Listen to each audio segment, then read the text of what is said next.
Welcome back to Global Lens. Commerce Minister Piyush Goyal has returned to India after a 3-day visit to the US, his first since 50% tariffs were imposed. The Commerce Ministry said that the delegation held constructive meetings and both sides agreed to continue engagements aimed at the early conclusion of a mutually beneficial trade agreement. Government sources say that the two countries are trying to meet the fall deadline for the first tranche of the deal. The date and venue of the next round of talks are yet to be finalized. Meanwhile, External Affairs Minister Subramaniam Jaishankar met US Secretary of State Marco Rubio on the sidelines of the UN General Assembly session in New York, with trade and tariffs dominating the discussions. The External Affairs Ministry said it has been in touch with US administration following its proposed overhaul of the H-1B visa regime. It has also been engaged with the industry.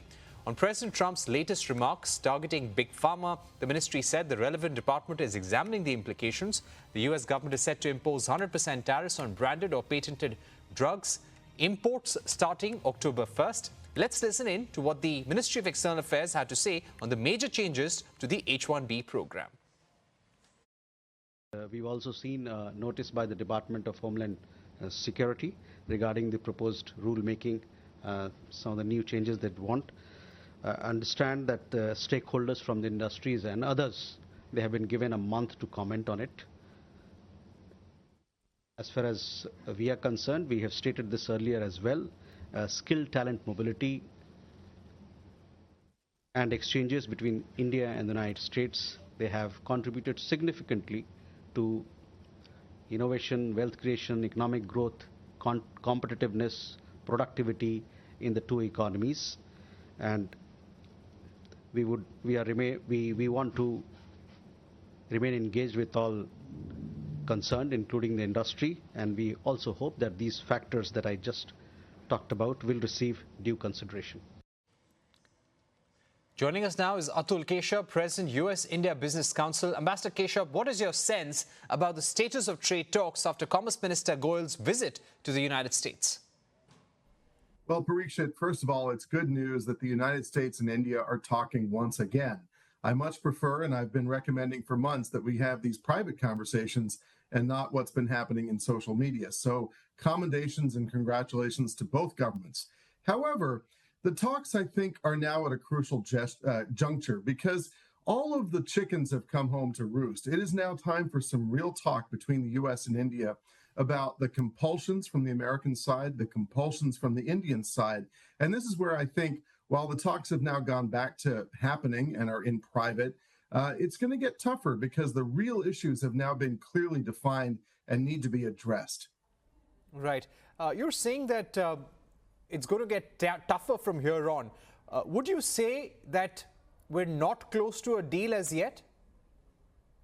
Well, look, this is a reflection of many years of the U.S. and India not having been able to forge a deal.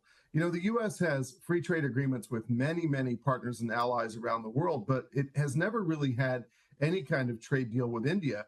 So in a way, these talks reflect what could be many decades of catching up between the United States and India, but they're also happening in a very different geopolitical context. And this creates additional difficulty for the talks. If you look at the readouts that have come in the media from the talks, it's clear that the Russian oil issue is now a very big overlay on these particular talks, and that's not a complication that would have existed in the past. Further, there's a complete restructuring and reorientation of how America views itself in the world, and that also complicates the effort to try to forge a trade agreement. So I think India is facing, as I said, a rockier path because of being a bit of a latecomer in terms of creating market access agreements and trade facilitation agreements, in the years before. But now, of course, it must be addressed. And so I'm very hopeful that both governments will come to an agreement shortly, because that is certainly what business would hope would happen. Right. Ambassador Keshap, Commerce Minister Piyush Goyal in the United States has said that going forward, U.S. energy will be a critical part of India's energy security, and we are going to significantly increase energy imports from the U.S. At the same time, there are reports that the Indian government is also seeking relaxations when it comes to imports of oil from Iran and also Venezuela. Do you think the U.S. could allow that carve-out if India is committing to reduce Russian oil purchases? Well, I can't speak for the United States government. They'll have to have those communications in private with the Indian government. But it's been pretty clear from the U.S. side that the concern is about the purchases of Russian oil and what that is doing to the Russian war effort. And of course, there is some extremely worrisome feeling that maybe the war may expand into the Baltics and into Poland, which will, of course, involve NATO, and things will get much, much more dangerous in Europe. And so there is real alarm in the United States about what's going on with the war. And so I can't answer that question about Iran and Venezuela. That's for the U.S. government. But what I can say, and this is something I've been saying persistently in private for quite some time, is that purchasing American hydrocarbons on long-term agreements creates a sense of strategic cohesion, economic cohesion between the United States and India. It creates a long-term, steady and dependable supply of energy for India's industry. And of course, it also builds a very important constituency in the United States that can speak out on the value of U.S.-India relations. So I would always say, let's try to focus on the U.S.-India corridor and less on other third countries. Right. I would also like to ask you about the tariffs that have been imposed by the Trump administration overnight. 100% tariffs on branded or patented pharma products unless a company is building in the U.S. 50% tariffs on kitchen cabinets, bathroom vanities, 30% tariffs on upholstered furniture, 25% tariffs on heavy trucks as well. How do you see these tariffs impacting the American industry? Well, this is where I think friends in India need to realize that we have had a sweeping political reorientation. If you look at the words and the rhetoric from the campaign of the MAGA movement, Make America Great Again, if you look at what President Trump and his lieutenants have been saying, these kinds of tariffs are not about India per se. They're about America's view of itself vis-a-vis the world.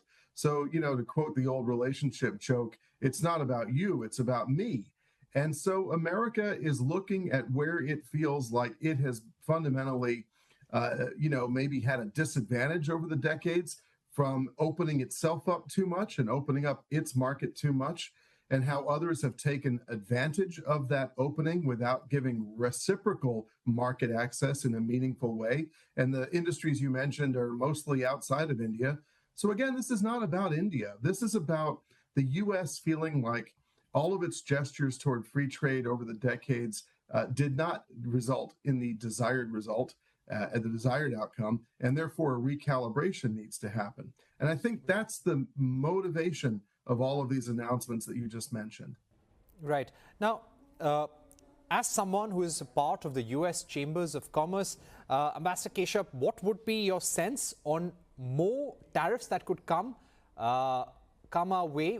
Maybe on semiconductors, maybe on other items. Could you give us a sense of what more could be in the pipeline? Well, there's all kinds of things that could happen, Parikshit. I mean, we haven't talked about visas and immigration. That's an extremely important area. There's also a lot of talk in the United States now about GCCs. I think companies have to be cognizant that there could be additional steps by the U.S. government. And this is where I think the U.S. and India need to have real talks. I'm glad they're talking, but then, it's time to talk turkey and actually get into what really needs to be done. There are market access issues that are on the American side of the table. There are all kinds of concerns from the Indian side. I've always said that our two democracies are better off together. We have compelling reasons to be stitched up well on supply chains, on developing next-gen technologies, especially artificial intelligence. But it's going to require real talking and real concessions. And I'm not sure we're there yet. I think we're in kind of a holding pattern. Polite talking is happening. That's good. But then the real issues still need to be addressed. On pharmaceuticals, for instance, this is more about America feeling insecure about what happened during the pandemic and wanting to have supply chains closer to home that it can control. God forbid there's another global crisis. And also a feeling that the geopolitical storm clouds are getting worse and worse. And so bringing home capability is critical. And that's why I think you're seeing a lot of these American policy developments. There's always the possibility that more may come. And that's why getting a deal done, a real deal done, not just words on paper, but one that structurally puts in place a real opening and a real kind of strengthening of the ties between the U.S. and India is vitally important. Right. When you say that we need real concessions, some real offers on both sides, what do you think now remains and what do you think will help clinch the deal? Well, I've been saying for, I don't know, 6 or 8 months now that a great way to build and strengthen a constituency in the United States, to make friends, to spur voices to speak out, is frankly to buy more stuff, whether it's oil and gas or it's agricultural goods or it's defense products or it's airplanes. You know, the more that India sort of shows its relevance and utility to this restructuring of the American economy and how the world's largest consumer market sees itself and how it projects itself into the world, the more India will be viewed as a friend, and the friends are the ones that get the preferential treatment from the United States. So look, we're in a whole new world in American politics. And if India can be adroit and can sort of adjust to that reality in ways that help strengthen its constituency, help ensure its access to the technology innovation in the United States, American capital and know-how, strengthens our supply chain connections so that we can immunize ourselves from risks from partners and, well, not partners, but from adversaries that don't mean us well, that's good. And so that's where I talk about the need for real discussions about the things that are on our side of the table. And when I say our, I mean the U.S. government and the American people, and the things that are on India's side. Time for real concessions by both sides to get to a real deal. Finally, on H-1B visas, the U.S. Chambers of Commerce had expressed concern. What would be your view now that the lottery system may also be done away with? So there's clearly a sweeping rethink going on about the American immigration system, and you've seen a lot of news come from these shores. I think this H-1B pronouncement that came out the other day is more about ensuring jobs in America. You know, going back to Make America Great Again, there was a lot of concern on the left and the right about recent college graduates not being able to find jobs, even if they had hard sciences degrees or computer science or data science. And so this is more about our domestic politics. I think you're going to see some adjustments to the H-1B program. It's probably going to have different parameters. What used to exist in the past will fade away and something new will replace it. But the Chamber's perspective is that there's always going to be a need for skilled workers. And indeed, the prosperity of our companies, American and Indian, depends on the free movement of highly skilled workers in both directions, and that needs to continue. And may I just say, Parikshit, that in all of these challenges, U.S.-India Business Council, as part of the U.S. Chamber of Commerce, has an enormous domestic capability to bring ideas and innovation to the table that is helpful to both governments to innovate their way through this and to negotiate a reasonable outcome that's good for both economies. All right. Thank you so much, Ambassador Keshap, for joining us on the program. On Final Cut this